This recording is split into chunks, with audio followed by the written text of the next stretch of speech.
Okay, thank you. My name is Chris Waller. I'm the Professional Officer at the Association for Citizenship Teaching, and I'm delighted to be here and that we have collaborated, I think, very effectively. I'm just so pleased to see so many of you come here tonight. CPD activities are really difficult to run in these difficult days, and see, 80 people on the list and lots of you there from a variety of backgrounds is truly heartwarming. Also, the quality of the presentations, I think, has been excellent. I want to try and draw some observations together, if I may. First of all, the importance of the confidence and competence of teachers in understanding the complexity of the things that we've talked about.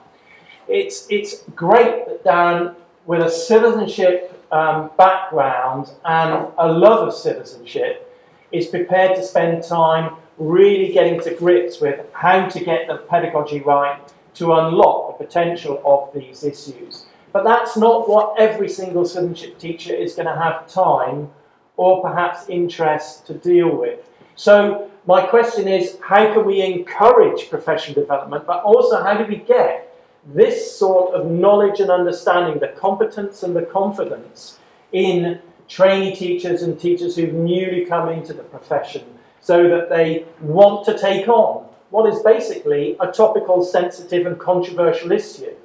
And that applies to the fundamental British values, SMSC, prevent aspects, as well as that around the rule of law.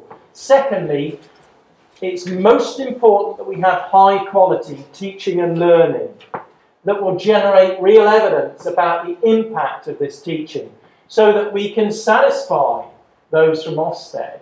We can satisfy the progression that young people are making, but we can also be clear that what we do has impact.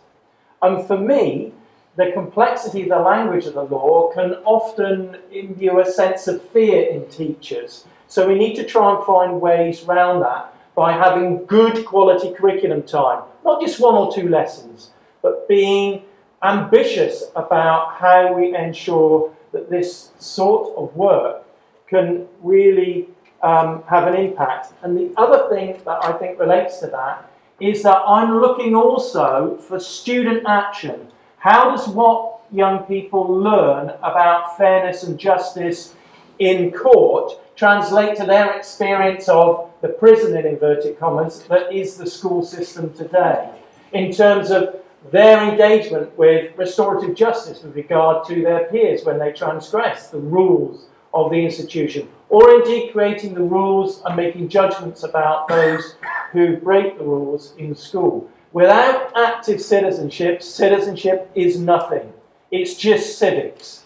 That doesn't mean I'm critical of civics, but citizenship is what we do, not just what we know.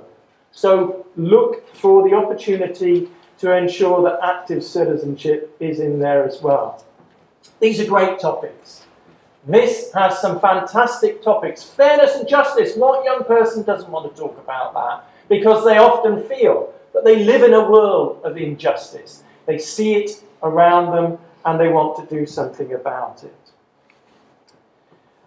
I am worried about the comment that was made by yourself over there, which I think links to the gentleman with the glasses who didn't give his name, and also links to what Lee was saying.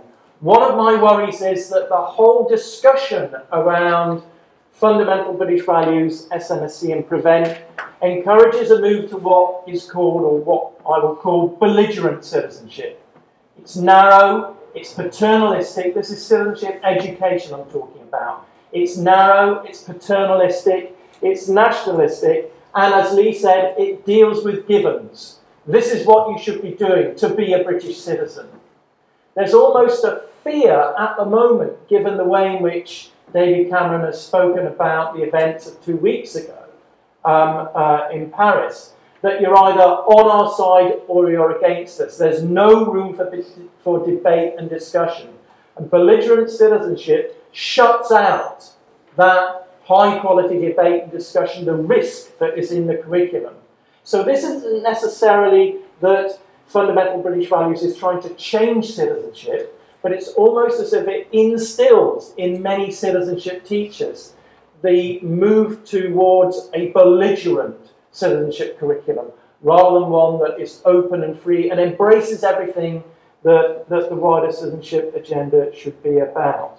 And it'd be interesting to see in coming months how issues around, for example, migration in Europe, the turbulence of population movement, the turbulence of warfare within Europe and on its borders will lead to this conversation, particularly in the context of values, this concept of belligerent citizenship.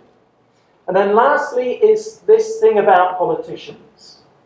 We heard about Nicky Morgan from Hugh saying that it's fundamental human values.